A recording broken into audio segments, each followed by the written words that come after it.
जय हिंद दोस्तों, मैं आरक्षक उज्जवल दीवान, जिला धमतरी, छत्तीसगढ़ से। आज मैं पुलिस विभाग के आरक्षक कर्मचारियों एवं तृतीय श्रेणी कर्मचारियों को किस प्रकार से अधिकारियों द्वारा प्रताड़ित किया जाता है उस बात को आप लोगों के बीच में रखने के लिए आया हूं। और कागजात के आधार पर मैं बात करूंगा, डॉक्यूमेंट्स के आधार पर मैं बात करूंगा। अभी कोरोना का समय चल रहा है और कोरोना की इस गंभीर बीमारी के दौरान हमारे छत्तीसगढ़ राज्य के मुख्यमंत्री महोदय जी ने मुख्यमंत्री राहत कोष में शासकीय कर्मचारियों से एक दिन का वेतन दान करने की अपील की, स्वेच्छा से दान करने की अपील की। लेकिन मैंने दान करने के लिए असहमति जताई और उसके लिए अपने पुलिस अधीक्षक महोदय को पत्र दिया। मेरे उस पत्र देने के परिणाम स्वरूप मेरे पुलिस अधीक्षक महोदय ने मेरे अकेले की पोस्टिंग सिंगल आदेश निकाला है भरे कोरोना काल में कि नक्सल क्षेत्र के लिए, यहां से 100 किलोमीटर दूर जो नक्सल क्षेत्र है वहां के लिए आदेश निकला 26/4/2021 को। 26/4/2021 को आदेश निकला है लगभग 11:30-12 बजे के आसपास, और आधे घंटे के अंदर 12:20 पर मुझे एक फोन आता है 12:25 पर कि आपको नक्सल इलाके में जाना है और आपकी ड्यूटी सर्टिफिकेट कट गई है, आप आइए और ले जाइए। जबकि ये आदेश मेरे को आज दिनांक 27/4/2021 को शाम को 18:45 मतलब 6:45 बजे दिया गया। लेकिन मेरी ड्यूटी सर्टिफिकेट 24 घंटे से पहले हो गए कटे हुए, और ये नहीं बताया गया कि उस 100 किलोमीटर की दूरी के लिए मैं कैसे जाऊंगा। ना तो बसें चल रही हैं, ना कोई साधन है, ना किसी प्रकार का सरकार के द्वारा या मेरे विभाग के द्वारा मेरे को कोई साधन दिया गया। गृह मंत्री के आदेश से छुट्टियां निरस्त कर दी गई। मैंने अपने इलाज के लिए छुट्टी लिया है, ये पुलिस अधीक्षक महोदय ने ही दिया है मेरे को छुट्टी अपने इलाज के लिए, और ये छुट्टी मिली 8 तारीख से। लेकिन मैं अभी तक छुट्टी नहीं गया हूं।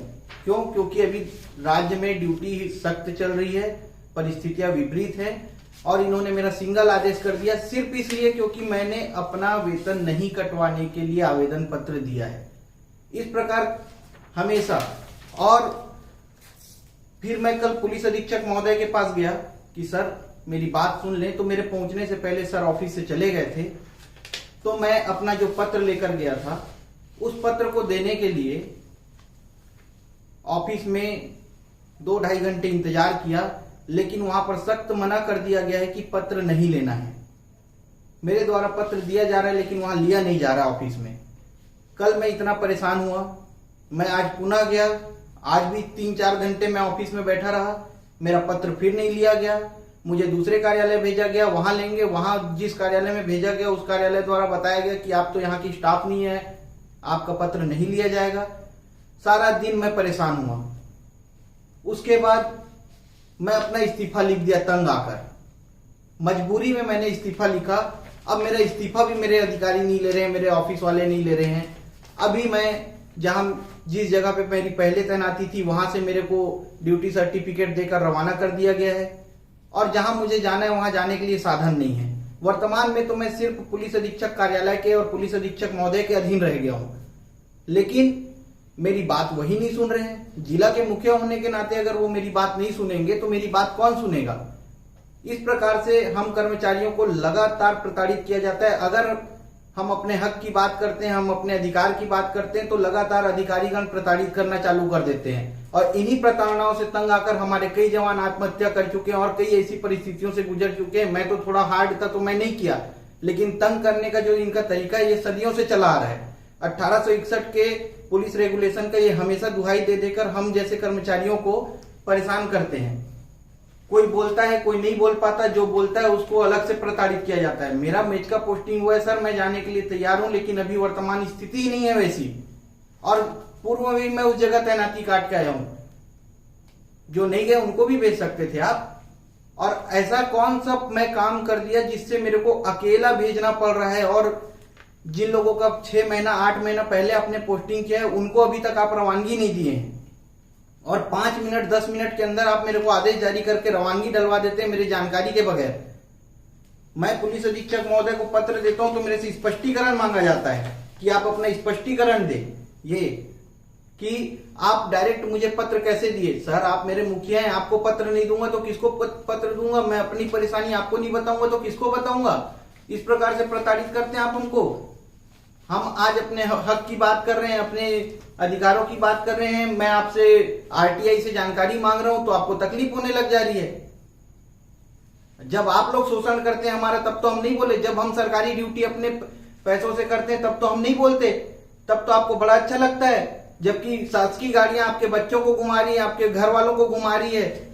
अपने बंगलों में आप लोग 30-30, 40-40 पद के अनुसार 15-20 जवानों को रखा हुआ है। 20-25 हजार की सैलरी, 30 हजार की सैलरी वाले जवान, आपकी खुद की सैलरी। सर शर्म आनी चाहिए आप लोगों को, आपकी खुद की सैलरी होती है 1-1.5 लाख रुपए की। आप काम करने वाले कामगार नहीं रख सकते? जवानों का शोषण करते हैं, अपने घर में उनसे झाड़ू पोछा बर्तन करवाते हैं,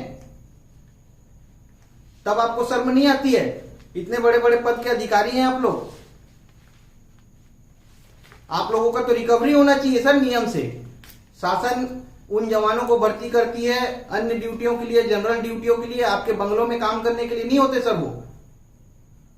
तब आपका नियम कायदा कानून कहां चला जाता है? जबकि साफ शब्दों में मैंने यहाँ पे सूचना के अधिकार से लिया हुआ है सर, दिखाता हूं मैं। सूचना के अधिकार से शासकीय गाड़ियों का उपयोग सिर्फ शासकीय कार्यों से होगा। ये PHQ से मेरे को शासकीय कार्यों के लिए ही उपयोग होगा। शासकीय गाड़ियों का उपयोग मिला है मेरे को, यहाँ पे साफ शब्दों में लिखा हुआ है। लेकिन आप लोग शासकीय गाड़ियों का उपयोग अपने घर वालों के लिए भी करवाते हैं, लेकिन हम जवानों को ड्यूटी के लिए गाड़ी देने की बारी आती है तब आप लोग पीछे हट जाते हैं। आज तक कितने जवानों को आप लोगों ने सम्मन वारंट तामील करने के लिए और नोटिस तामील करने के लिए पेट्रोल डीजल दिया है बताइए? आज पूछ रहा हूं सर, रिजाइन दे दिया हूं मैं विभाग से, नहीं डरता अब किसी से। और विभाग से जाने के बाद भी मैं अब अपने कर्मचारी भाइयों के लिए आखिरी तक लड़ूंगा, चाहे कोई भी परिस्थिति आए। इस प्रकार का प्रताड़ना नहीं है। यहां पर लिखा है साफ शब्दों में, गाड़ी की व्यवस्था होती है और गाड़ियों का उपयोग सिर्फ शासकीय कर्मचारियों के उपयोग के लिए होता है, शासकीय ड्यूटी के लिए। जवानों को यहाँ पर किसको कितनी जवानों की पात्रता इसमें साफ शब्दों पे लिख के दिया गया है PHQ से कि जवानों को उनसे ऐसा कोई कार्य नहीं लिया जा सकता। लिखा है इसमें, ऐसा कोई कार्य नहीं लिया जा सकता जिससे उसकी प्रतिष्ठा को नीचे होने की संभावना हो। और आप उनसे झाड़ू पोछा बर्तन करवाते हैं। आज मैं प्रत्यक्ष इन चीजों को देखा हूं और किया हूं, मैं ये ड्यूटियां किया हुआ हूं, तो मुझे किसी की सफाई की भी जरूरत नहीं है। और आज अपने 2-3 साथियों से भी बात किया जिन्होंने ये सब ड्यूटियां की हैं। और आप लोग अपने घरों में कुत्ता चरवा रहे हैं, उनसे खेती करवा रहे हैं, कोई घास उखड़वा रहा है, कोई कुछ करवा रहा है। माली भर्ती कीजिए, मालियों को लाइए अपने घरों में रखिए ना सर।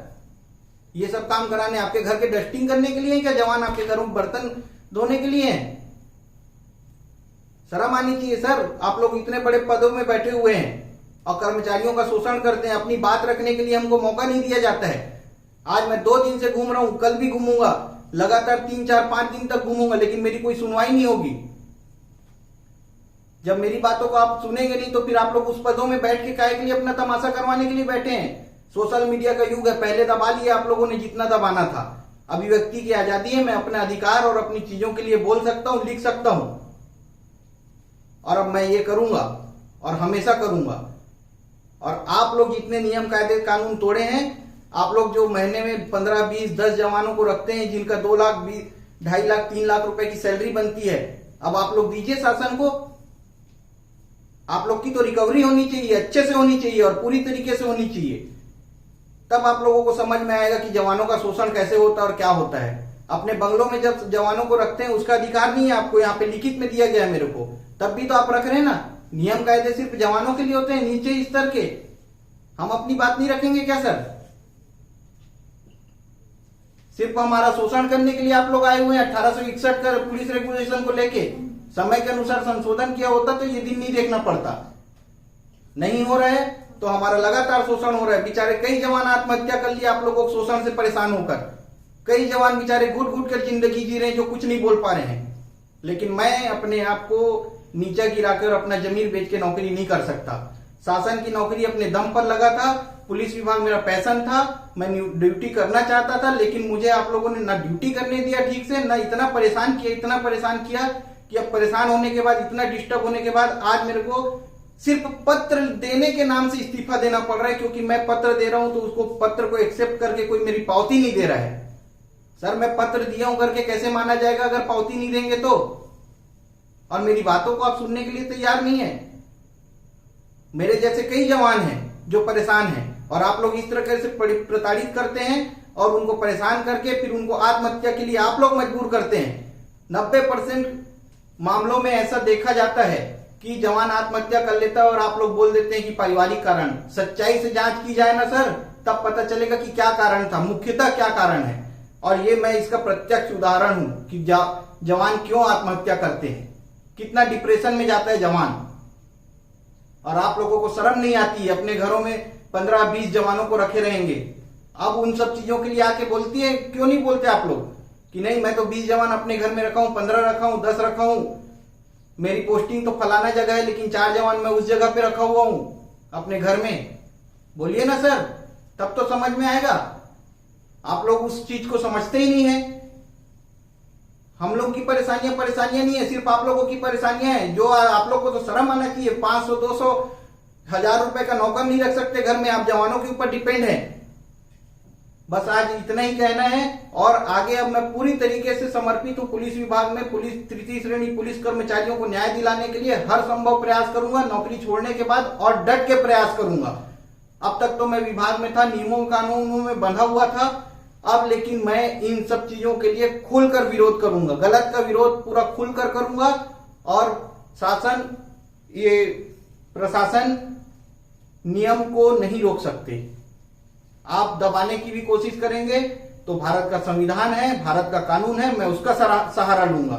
आप मेरा आज पत्राचार लेने से मना कर रहे हैं, कल मैं सिविल आदमी बनकर पत्र दूंगा, तब मैं देखता हूं आप मेरा पत्र लेने से कैसे मना करते हैं। अब तो मुझे पत्र देना ही है, हर तरीके से पत्र दूंगा और हर उस गलत चीज के लिए पत्र दूंगा जो चीज मुझे गलत लगेगी। अपने अधिकारों का दुरुपयोग करने हेतु अब आप लोग सतर्क हो जाएं, क्योंकि अब आप लोगों की तानाशाही नहीं चलेगी। मीडिया, सोशल मीडिया का युग है और लोकतांत्रिक देश भारत में पैदा हुआ हूं मैं, मुझे भी अपने अधिकारों के लिए लड़ने की आजादी है। पहले आप लोगों को जितना शोषण करना था आप लोगों ने कर लिया, अब करके देखिए। जय हिंद, जय भारत, जय छत्तीसगढ़।